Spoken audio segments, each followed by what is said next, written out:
জিহবা কাটাকে খুব বড় অপরাধ মনে করেন না বিএনপির চেয়ারপারসনের উপদেষ্টা জনাব হাবিবুর রহমান হাবিব ভাই। তিনি বেশ কয়েকদিন আগে জিহবা কেটে দেওয়া দা, ছুরি, কোদাল, খন্তা যা আছে সেখান থেকে মানুষের জিহ্বা কেটে দিতে বলেছিলেন। কারণ ছিল একটাই, দুই সাপের এক বিষ, নৌকা আর ধানের শীষ, এই স্লোগান যারা দিবেন তার এই বক্তব্য তিনি আবেগে দিয়ে থাকেন, বুঝে শুনে দিয়ে থাকেন, থ্রেড হিসেবে দিয়ে থাকেন, দিয়েছেন। তার পরবর্তীতে তার ভিতরে অনুশোচনা আসা উচিত যে আমার এই বক্তব্য সঠিক হয়নি, এটা আসলে দেওয়া উচিত হয়নি। বরং এখন টিভি চ্যানেলে এসে বলেছেন যে জিহ্বা কাটা এটা কি খুব বড় কিছু হলো? মানে জিহ্বা এটা তো কেটে দেওয়াই যায়, এটা খুব একটা বড় অপরাধের কি আছে? এটা তো বড় কোনো অপরাধ না। একজন বিএনপির চেয়ারপারসনের উপদেষ্টা, যিনি বাংলাদেশের আগামী দিনের তিনি আশা করেন, প্রত্যাশা করেন বা রুলস বলে সিনিয়র হিসেবে তিনি এমপি হলে মন্ত্রী হবেন, সেই ব্যক্তি যদি মন্তব্য করেন যে জিহ্বা কাটাটা এটা কি খুব বেশি অপরাধ হয়েছে, এটা বলাটা কোনো অপরাধী না, তাহলে বুঝতে পারেন যে আসলে আমরা কোন দিকে যাচ্ছি এবং আমরা যে নতুনত্বের রাজনীতি খুঁজছি সেই নতুনত্বের রাজনীতি আদৌ আমরা পাচ্ছি কিনা। আমি আগের ভিডিওতেও বলেছিলাম যে ব্যক্তিগতভাবে আমি ওনার সাথে বহু টকশো করেছি। 5ই আগস্টের পরে শাহবাগে একই মঞ্চে বক্তব্য দিয়েছি। পছন্দ করা একজন ব্যক্তি, অপছন্দের কিছু নেই, কিন্তু হঠাৎ করে এই 5ই আগস্টের পরে কেন জানি আমার সেই পুরাতন বন্ধুরাই পরিবর্তন হতে চলেছেন এমনভাবে যেটাকে আর কোনোভাবেই বরদাস্ত করা যায় না, মেনে নেওয়া যায় না। আর মেনে নিলে আপনি তাহলে আর মানুষের মধ্যে থাকতে পারেন না। মানে আপনার জিহ্বাটা ধরে কেটে দিবে যেখান থেকে ইচ্ছা সেখান থেকে, সেটা দা দিয়ে হোক, খন্তা দিয়ে হোক, কুড়াল দিয়ে হোক, কেটে ফেলবে। এরপরে আবার সাংবাদিকরা জিজ্ঞেস করবে ভাই এটা কেন করলেন, তো বলবে যে এটা কি খুব বেশি বড় কোনো অপরাধ হয়ে গিয়েছে, এটা কি খুব বেশি বড় কিছু হয়ে গিয়েছে, মানে এটা কোনো ব্যাপারই না। তাহলে এই হচ্ছে আপনার আমার সোনার বাংলাদেশ আর আপনার আমার সোনার বাংলাদেশের নেতাদের বক্তব্য। গত 16টি বছর আমরা আওয়ামী লীগ থেকে বাংলাদেশকে রক্ষা করার জন্য লড়াই করেছি, সংগ্রাম করেছি। সেখানে এই হাবিব ভাই অন্যতম, আমাদের সাথেরই একজন সহযোদ্ধা। আমরা অনলাইনে টকশোতে কথা বলেছি, তখন কি বলেছি? আওয়ামী লীগের জুলুম, আওয়ামী লীগের অত্যাচার, আওয়ামী লীগের নির্যাতন, আওয়ামী লীগের গুম, আওয়ামী লীগের খুন, আওয়ামী লীগের অন্য মতের মানুষের উপরে জুলুম নির্যাতন, বাক স্বাধীনতা হরণ, এই কথাগুলোই তো আমরা বলেছি। তা আওয়ামী লীগ যে আচরণগুলো গত 16 বছর এস্টাবলিশ করেছে, একই আচরণ তার বিরোধিতাকারী ব্যক্তিদের কাছ থেকে যখন হবে, তাহলে সেই আচরণটা আর আওয়ামী লীগের আচরণের মধ্যে কোনো পার্থক্য থাকে? তাহলে আওয়ামী লীগ আর বিএনপির মধ্যে পার্থক্যটা কোথায় হাবিব ভাই? আরও দেশনেত্রী বেগম খালেদা জিয়ার আপনি একজন উপদেষ্টা। আমি গতকালকের জন্য একটা ভিডিওতে বলেছিলাম যে চেয়ারপারসনের উপদেষ্টা মানেই ভীমরুতিতে পেয়েছে। এই যে আমাদের আরেকজন উপদেষ্টা ফজলুর রহমান সাহেব সকাল সন্ধ্যা ব্যস্ত আছে মুজিব বন্দনা নিয়ে। আওয়ামী লীগকে এস্টাবলিশ করার জন্য যে কয়জন ব্যক্তি দায়িত্ব পেয়েছেন তার মধ্যে অন্যতম হচ্ছে এই অ্যাডভোকেট ফজলুর রহমান। তার কোনো ইস্যু নাই, ইস্যু ছাড়া যেই সাধারণ শিক্ষার্থীরা বাংলাদেশকে স্বাধীন করে দিয়েছে তাদেরকে শত্রু বানানো তার একটা ইস্যু, তাদেরকে রাজাকার বানানো তার একটা ইস্যু। ঢাকা বিশ্ববিদ্যালয়ের ছাত্ররা কত সুন্দর আয়োজন করেছে, শিবিরের ছেলেরা আয়োজন করেছে, সেখানে যে নাগরিক হত্যা করা হয়েছে অবৈধভাবে, সেই হত্যাকাণ্ডের বিরুদ্ধে তারা ফেস্ট করেছে, সেই ছবিগুলো প্রচার করেছে। তিনি বলছেন ক্যাম্পাসগুলোতে এদের ছবি টানানো হয় কেন? সব রাজাকারের বাচ্চা।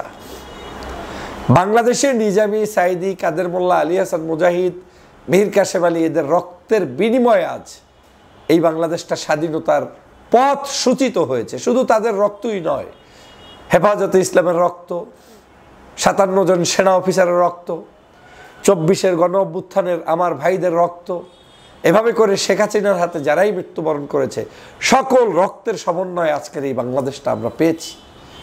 কিন্তু আজকের তাদেরকে আবার দূরে ঠেলে দেওয়ার জন্য মিথ্যা শেখ হাসিনার বানানো নাটকগুলোকে সামনে এনে যুদ্ধাপরাধী নাটক এই সেই বানাচ্ছেন ফজলুর রহমান সাহেব। একটা বার ভেবে দেখেন নাই যে আপনার অস্তিত্ব আজ কোথায় থাকতো যদি এই আন্দোলনে সফল আমরা হতে না পারতাম। কিন্তু তিনিও একই আওয়ামী লীগের স্টাইলে যাকে তাকে রাজাকার বানাচ্ছে। 20 বছর 25 বছরের ছেলে রাজাকারের কি বোঝে, তাকেও রাজাকারের সন্তান, রাজাকার উপাধি দিয়ে দিচ্ছে। তার মানে সেই আওয়ামী লীগের ফটোকপি কয়েকজন ব্যক্তি এখন বাংলাদেশে চলমান রেখেছে, তার মধ্যে এই ফজলুর রহমান আর একজন অন্যতম। আমি সে কারণে বলছি, আমাদের এই হাবিব ভাইয়ের বক্তব্য, ফজলু ভাইয়ের বক্তব্য, এরকম করে আরও কয়েকজন নেতা আছে তাদের বক্তব্য যে কোথায় নিয়ে যাচ্ছে এই দলটাকে এবং কোথায় নিয়ে যাচ্ছে প্রশ্নবিদ্ধ করছে সেটা তারা নিজেরাও জানে না। আর এই কথাগুলো যারা স্মরণ করিয়ে দিবে তারা হয়ে যাবে রাজাকারের দোসর, তারা হয়ে যাবে আলবদর আল শামস। দুঃখ লাগে, কষ্ট লাগে, এটা হতে পারে না। এই দলটি একটি ইসলামী মূল্যবোধের দল ছিল, এই দলটি একটি জাতীয়তাবাদী মূল্যবোধের দল ছিল।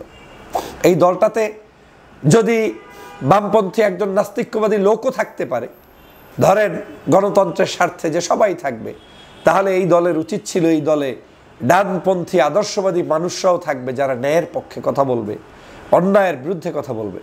কিন্তু আজ তারা কোণঠাসা। আমি নিশ্চিত তাদের আজকে অস্তিত্ব নেই। এখানে শুধুমাত্র তাদেরই অস্তিত্ব যারা সকাল সন্ধ্যা জামাত শিবিরকে গালি দিতে পারবে, মানে ইসলামপন্থী রাজনৈতিক দলগুলোর বিরুদ্ধে স্লোগান তুলতে পারবে, পীর সাহেবদেরকে নেশাখোর বলতে পারবে। আজকে তাদের খুব মূল্যায়ন। এটা দলের জন্য যেমন ক্ষতিকর, দেশের জন্য ক্ষতিকর, ঐক্যের জন্য ক্ষতিকর। আমি হাবিব ভাই আপনার এই জিহ্বা কাটার দুঃসাহসটা আমি মেনে নিতে পারি না। এটা অত্যন্ত জঘন্য একটি কাজ আপনি করেছেন, বলেছেন। আপনার উচিত জাতির কাছে এসে প্রকাশ্যে ক্ষমা চেয়ে যে না, এই ধরনের বক্তব্য আমার মতো সিনিয়র রাজনীতির থেকে কোনোদিন সঠিক হয়নি। এবং আপনাকে আমি অনেক পছন্দ করি বিধায় এই কথাগুলো বললাম। আর ফজলুর রহমান সাহেবের উচিত রাজনীতি থেকে অবসরে গিয়ে তারপরে আপনার নতুন জীবন শুরু করা, কারণ আপনার আর কোনো পরিবর্তন হওয়ার লক্ষণ আমি দেখি না। কারণ আপনার সব শেষ। আপনি 24 ঘন্টাই বসেছেন একটা বিস্ফোরা হিসাবে জাতির ভিতরে বিভাজন সৃষ্টির জন্য, এবং আপনি আপনার বিশেষ উদ্দেশ্য পারপাস সাফ করার জন্য। আর আপনার পারপাস আর কিছুই না, শেখ মুজিব আর শেখ হাসিনা।